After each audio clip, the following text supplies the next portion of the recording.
The stories you're going to see are truly incredible. They represent sacrifice and they represent opportunity. And when I reflect upon what I hear, I know that my own family had similar stories of people overcoming the odds to become citizens of our great United States of America. And in particular, here in the state of North Dakota, those stories abound. And now we're adding more and more chapters to those stories that represent an important legacy, not only for the individual members and their families, but also for their communities and for the entire state. Let me offer my congratulations to all our new U.S. citizens who make the choice to become naturalized and to join our fine nation and its success. We know a lot of immigrants and new Americans in our community. Whether or not they have told you, you probably know more than you're aware of. I think telling their stories gives us a good idea of the processes that we currently have and how we can improve them. My mom is very much a self-starter. She had to live in America by herself, to wait for that time frame because you have to be here a certain time before you can apply for citizenship. She had to figure it all on her own. She knows how to find help, but not all immigrants, not all new Americans are that way. She would know what direction to lead other immigrants, other new Americans, but if she didn't do that, they don't necessarily have the resources. And spreading that awareness, spreading those stories, lets other people in our community know how to direct new Americans or immigrants who are trying to figure out where they are, what they're doing, and gives us a better understanding of where they come from. Okay, so my name is Agnes Carlson and originally from the Philippines. That's where I was born and raised. I'm currently living in Grand Forks, North Dakota, working at UNDS Department Support Specialist at College of Engineering and Mines. Me, my husband, and my children went back to the Philippines. That's when I realized that it could be beneficial if I would hold a U.S. passport, and that was kind of like the inspiration of getting a citizenship. The process is very lengthy. It takes a lot of money. It takes a lot of, as a patience, I'd say. And then we found out that they put my application in archives. So we finally get a visa, come over here. The trip was the experience, it's like, am I going to get excited? Yes, because it's a different country. Am I nervous? I was not really, because my husband was there with me and then my children was with me. So there is no that feeling like, what's gonna happen to my children? They're away from me and whatnot. So it was an adventure. The event itself, to me, it was pretty surreal. You don't know how you feel. Will you be excited, happy? Yes, because you don't have to go through the process. At the same time, you're kind of like losing a big part of yourself. But then it is what it is. And I'm glad that I did the process. Generally, Filipinos have a really good work ethics, and I am bringing it in, I'm keeping it. So I think the good work ethics and close family ties. This is a typical or like the traditional Filipino outfit. You can always go and reach out to the senator's office. They are more than willing to help. Find your resources in your community because it's there.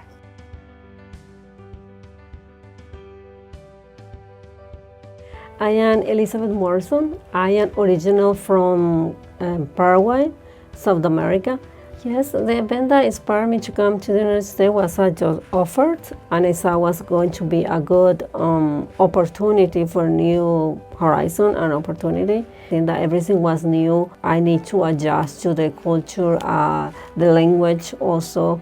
At the time, I didn't speak English, so I was just related on the family that speak English. I think the thing that stood out to me was voting.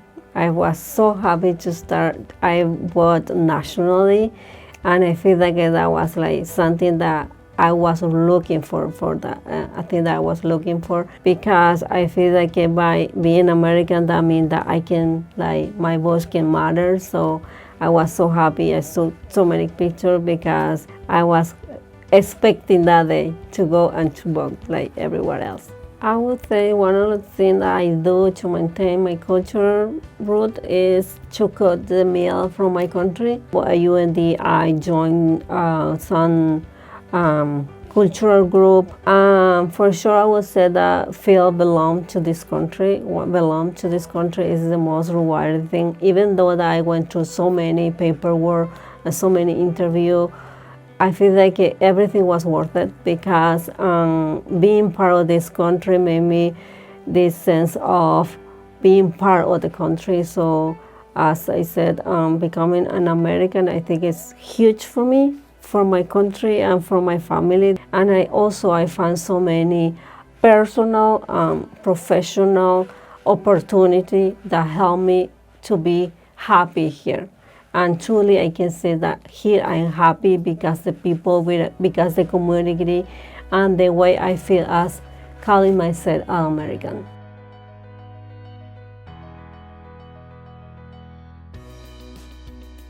My name is Fred Amponsa Entry. I'm originally from Ghana in West Africa. When I was selected for the diversity visa program, it was a once-in-a-lifetime chance to get into my dream country, where I'll get great education and experience in life in a country known for opportunity and freedom. When I first arrived in the United States, I was filled with excitement and nervousness. It was a dream come true, but everything felt new, from navigating the city to understanding the culture. During the first few months, I felt very isolated. I had left my family behind, and not being able to turn to them for supporting. Finding a stable job was harder than I expected, and I had to take temporary and low-paying work just to make my ends meet. The naturalization ceremony was an incredibly emotional and proud moment for me, and I felt like a sense of accomplishment and belonging. Becoming a United States citizen represents more than just a legal status. It symbolizes the hard work, dedication, and the hope that led me here.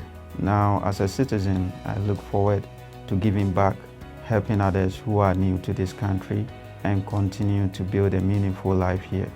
I continue to speak my native language at home, cook traditional dishes, and celebrate our holidays with friends and family.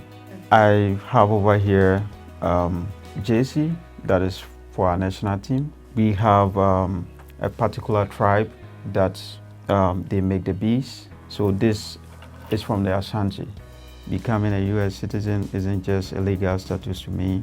It is a symbol of perseverance, gratitude, and belonging. I am proud of where I came from. I am proud of the person I've become here. Thank you for giving me the space to share that.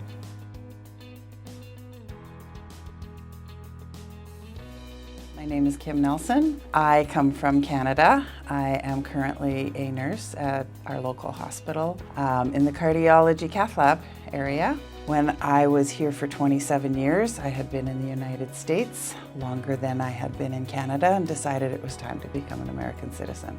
One of the events that inspired me to be able to do that is I had never voted in my entire life. So I decided it's time.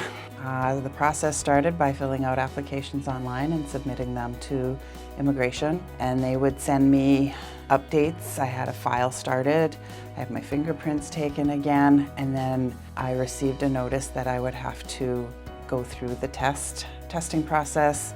But then we all took the oath at the same time. I was the only one from Canada taking it at that time, which was kind of surprising.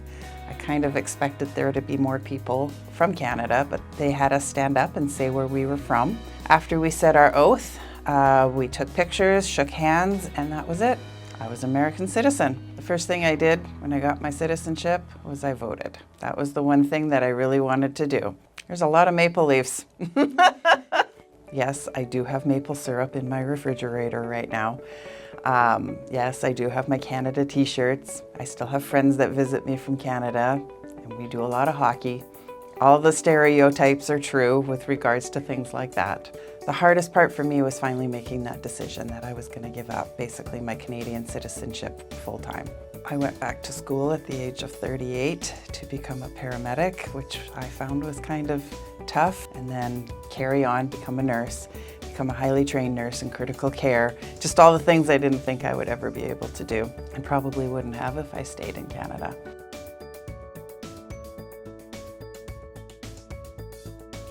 My name is Veronica Gabriela Tobaya, but my maiden name is Maya Garcia.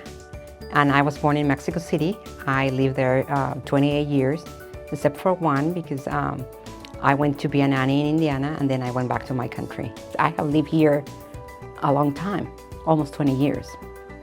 You know, we wanted to be able to vote. As a green card holder, you're able to do a lot of things, but not to vote, or, to be honest, an easy process. And as I shared earlier, when she told me you're approved, you get emotional, you know. I said, okay, just wait aside. The only thing probably challenging part was that I didn't go with my husband, you know, like in October, when he went. But it's like, what about me? You know, you're like, are they gonna approve it or not, you know? I was working in a school at that time in South Dakota. So when I went back, they got flowers for me because, and a thank you, you know, like a congratulations card because I became a citizen. The indigenous people from Mexico will wear it. And I also have a molcajete that is made from a volcanic rock, and then you make salsas or you grind your spices there. I love to cook, to be honest. I love to cook, and I always invite people to come and eat. And of course, the language.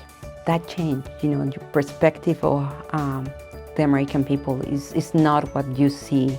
You know, people try to portray that the Americans are arrogant, that they are prideful, that they are mean, and they are not. Actually, I'm very grateful for that. It's a sacrifice living in your country and going to a new culture. Even though we are neighbors, our culture is completely different. I'm very grateful, and I'm proud to be an American.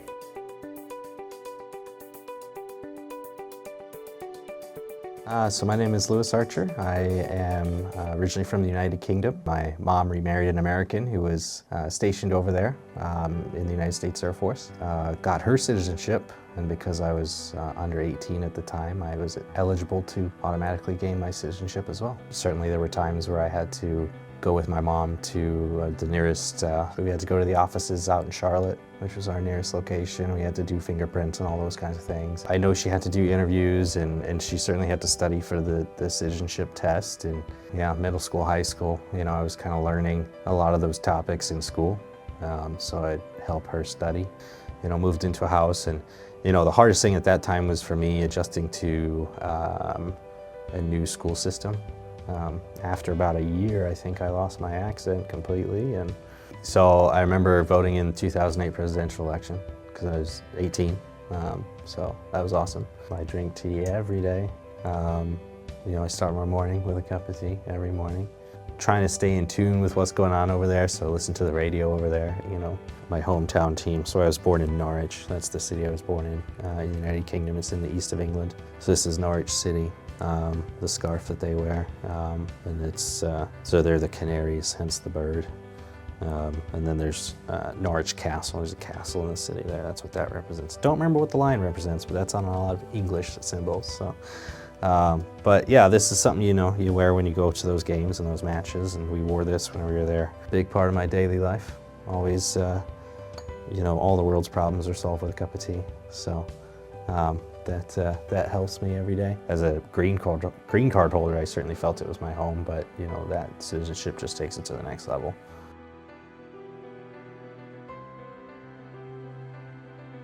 Hello, my name is Christine. I'm from Kenya. I was born in like the city, so Nairobi. So I'm a UND student as well.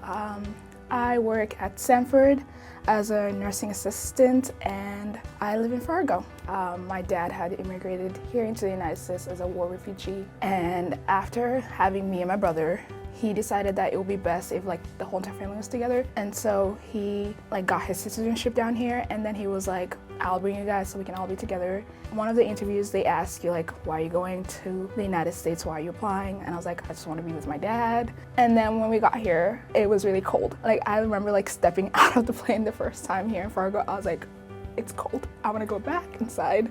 It's really cold. And my mom was like, you have to keep going. We can't like just stop, because I legitimately stopped because of how cold it was. But yeah, that was like the first thing that I was like, oh my God, this is different, totally different. So like the job opportunities, the education, being close to like my dad. At home, like my parents like speak in mother tongue Swahili, so like I keep that with me. Like when I speak to my grandma, I speak to her in Khmer. I also like kept going on with my French. So like I just completely like all like my French studies, so, like I can keep it up. And so that's how like I keep like my identity, is like I keep speaking the language that I learned. Like I don't like let it like phase me if somebody doesn't know it. I also like the dresses that we wear, like I do that too. Like if I want to like wear something for an event, like I will like show up in like our outfits from back home. It's scary in the beginning, but it gets better eventually. And find a community, because there's always people out there who will be willing to help. So find a community at home, far away from home.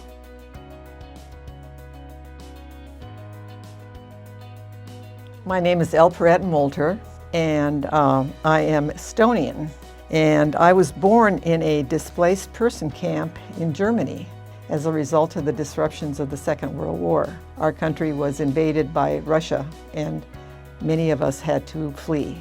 We were Estonians, and the Russians came into our country, and basically anybody that fought against them was immediately put on a list for execution. And so my whole family had to pick up and just go. My parents had to get their citizenship first before I could, taking tests to know all the facts and figures about the United States. And we were then granted citizenship in the United States. Well, I guess the most challenging part was the fact that it was so life and death. You have to really be thankful for ordinary things, food, shelter, you know, and that's kind of what it was. It was just trying to find a place where you could live. And now here, when we got to North Dakota, then we knew that there was a way to work toward this as a goal. Free Estonian Word. And this was a newspaper we got. That was very, very important to my parents, some way to see what was going on in their own culture, in their original culture. My mother wrote a book. It really outlines this whole process that we went through. I'm glad she did it. When we were inside the house with our parents, we spoke Estonian. The minute we stepped outside the house and were in with our friends, then we spoke English. So we were truly bilingual. And I still speak Estonian easily, fluently. It was the fact that there was this assurance that you belonged somewhere, and that you no longer could be thrown out, jailed. We had lots of reasons to really be grateful, be very grateful.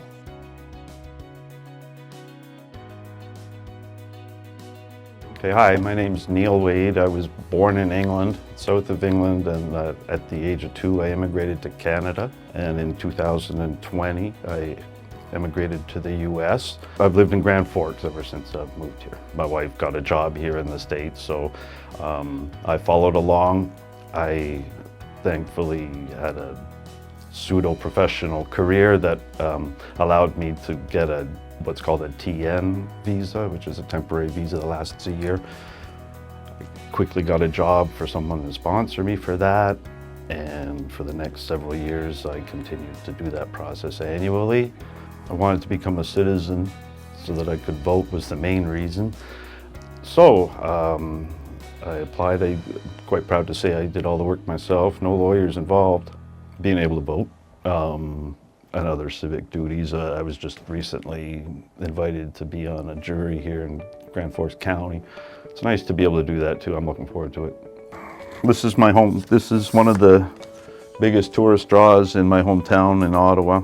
It's the Rideau Canal in the summer. It's you can boat up and down. It's a World Heritage Site, a UNESCO World Heritage Site, and in the winter the local authorities keep it cleaned and cleared of snow. So I watched hockey night in Canada a lot. I traveled back to Canada a lot. We used to go back to Winnipeg several times a year, get groceries. Kind of different from what most traffic is across the border. But I guess also we celebrated the holidays that are different with Canadian Thanksgiving. Boxing Day. Boxing Day is the day after Christmas. It's not really celebrated in Canada in any ways, except for when in older days they had huge sales. It was kind of like Black Friday.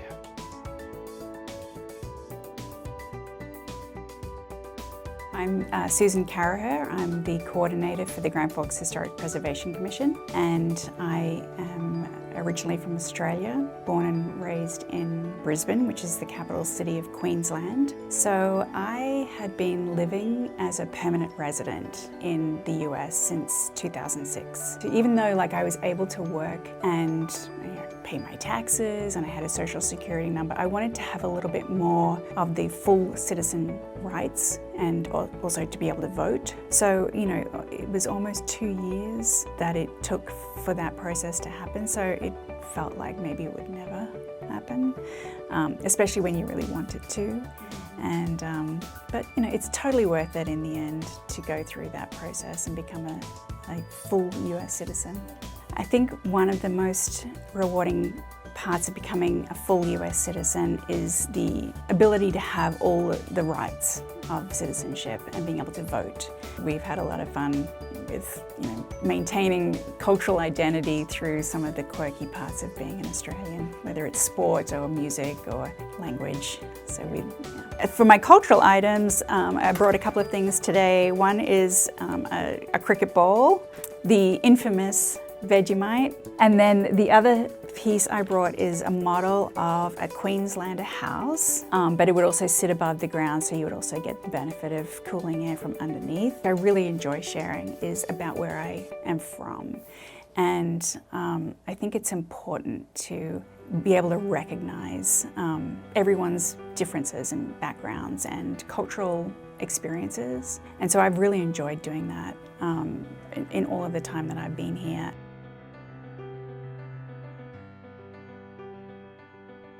So my name is Christina and I'm originally from Armenia, where I worked as a high school teacher, and now I live in Grand Forks, North Dakota with my husband and with my 3 children. So becoming a citizen was important to me because my 3 children, they were born in the United States and my husband is already a citizen. And also I wanted to be fully part of the country. The hardest part was leaving my homeland, of course, and my family, my friends, and the career I had built in Armenia. And also the long waiting periods for my green card approval were also stressful. And going through the testing and getting the paper finally on my hands.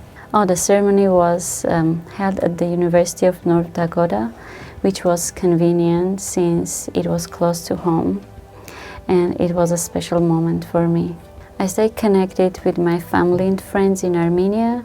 I share my culture, my language and tradition with my children and cook Armenian food at home where we can. We also speak Armenian at home and we visit Armenia whenever possible. This is a coffee pot. We call it jazve in Armenian, and it's like tradition for us. Whoever comes to visit us, the first thing we offer is coffee. And I have the scarf, which includes Armenian patterns.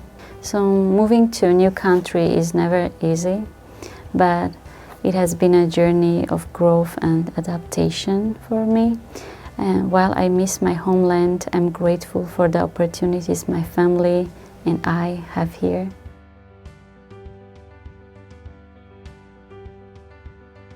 My name is Loseni Belete. I'm originally from Liberia.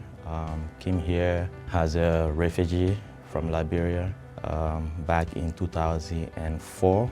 And I've been living here since as a refugee from Liberia. You know, that was part of the process. We came from a war-torn country, Liberia, and the idea was to bring us here and make a better life, you know, gain a citizenship, stay here, and, you know, start a whole new life. Probably I was just 4, 5, 6 years old during the Civil War. For me, you know, it was okay because back home I was, you know, going to school, so I got a little bit, you know, English learning, you know, capability. So I studied for the test. Went for the test. We were set up for naturalization ceremony. Mine was right here in Grand Forks in a courthouse downtown. We have a unique community of Liberians here in Grand Forks. We will come out and say, hey, let's hang out at this location today and celebrate our culture. I currently serve as the president of one of our biggest organization in the United States. It's called the Kwaduboni Madingo organization in the United States. Every year we gather and share our culture, food, everything, you know. This clothing was given to us by the elders of the community, you know, our community members put it on us in the event. So this was given to me during one of the events in Liberia when I traveled there a couple of years ago. But coming here and chasing those dreams, you know, getting my education, going to school, you know, attending the University of North Dakota, graduating with a bachelor degree, working on my master's degree, getting a job with a university, you know. All that is part of the excitement, the dreams that we all, you know, want in our life.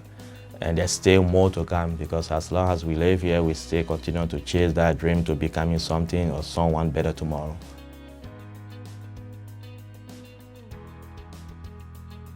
My name is Leslie Rowan, and I was born and raised in Brandon, Manitoba, Canada, which is in southwestern Manitoba, about an hour north of the US-Canadian border. Finally got my green card in 2016 after I'd been in the States for like 16 years at that point. And then, you know, didn't think about it for a while. You know, I knew I was permanent, I didn't have to renew every year. But 10 years later, when my green card was up for expiration, then I had a decision to make. Was I gonna, you know, renew the green card, or was I gonna go for citizenship? And at that point I knew, you know, this is my home and I wanted to vote, so I started the process for citizenship. And in September of 2016, I attended my naturalization ceremony and I became a citizen. So other than, like, you know, tedious paperwork, I did have to study and take an exam. But I did study and I did learn a lot about US civics. So yes, I recall going down to the office in Fargo and having to do an interview, and I was quite nervous about that, even though I felt pretty confident that I'd be able to pass, and I did. So yeah, that was kind of fun. And then after that, it was really just you kind of wait. There are people out there that are fighting to be able to vote, and you have this privilege and this right, and you need to do it. You know, I worked hard to be able to do that. The beaver is Canada's national animal. And it was officially declared Canada's national animal in 1975, but it was on their very first postage stamp in like 1851, and then it was on the nickel in 1937. So the beaver has been an important part of Canada for many years, and I go home 2 or 3 times a year and I visit my mom, and I bring back certain foods that I like. There's different potato chips that we can't get here, there's different candy bars. In fact, for Christmas now, what I've told my mom to just get us as a family is just get us a big assortment of Canadian candy bars and chips, etc., that we can't get here, and that's my story.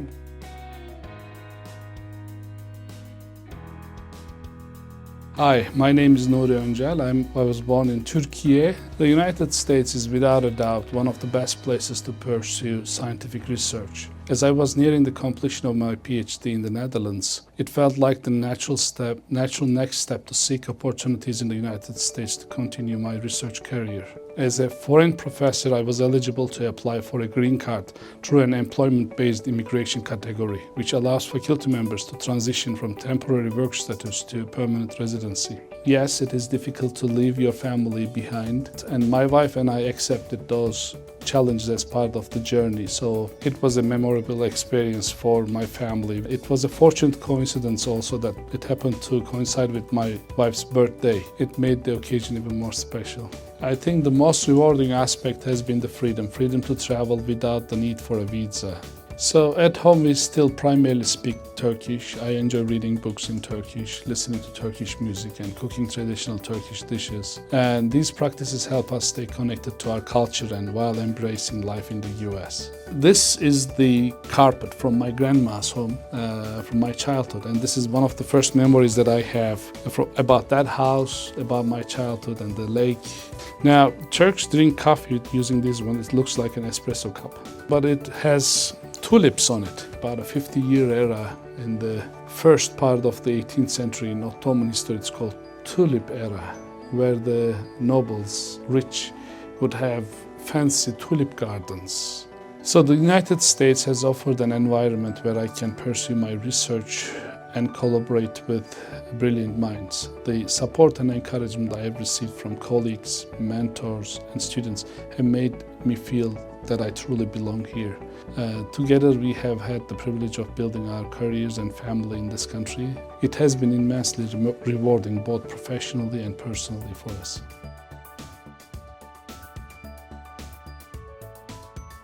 I'm Kirsty Armstrong. I'm originally from Oslo, Norway. Live in Bismarck with my husband and 2 kids. I'm a lawyer and the First Lady of North Dakota. So I had been in North Dakota for a long time. It was my home already when I decided to apply for citizenship. I'd been a permanent resident for 20 years. Norway had been home for a long time, and at that point I felt like US was my home. It's where I raised my family and wanted to be a US citizen. So when I first came, it was on the exchange program, and it was the spring semester at UND because I didn't expect the differences to be as extreme as they are. So just the everyday life, everything, school is very different. So lots of new things to experience and new people to meet. I really enjoyed the people. Made it extra special. I'd promised my mom not to meet an American because she didn't want me to move. And then I didn't tell her right away because I didn't want her to worry. And I called her to tell her, and before I said anything, she said, "So you're calling to tell me about the boy, huh?" And I mean, it was just a wonderful semester. It was at the tail end of COVID. That was such a cool day, and I'd been looking forward to becoming a citizen for a long time, but I wasn't prepared for how emotional it would be to just be in the room with other new Americans and taking the oath. So I think because I moved when I was an adult, I already had my cultural identity pretty ingrained, and also so much easier to travel and keep in touch with your roots now than it used to be. So I go home regularly, and then I really like going home in May. It's our Constitution Day, the 17th of May, which is wonderful. It's not the same to do it here. I do have some Norwegian friends, so we'll typically get together and eat hot dogs and do some of the Norwegian things. I brought Snorre's Kongesaga, which is the Norse king saga. It is a history of Norwegian kings written in the 13th century. Oh, I think it's so important to share the different perspectives. That's what makes it a privilege to be American, all the different components of our culture. And if they share the story, they're contributing to that.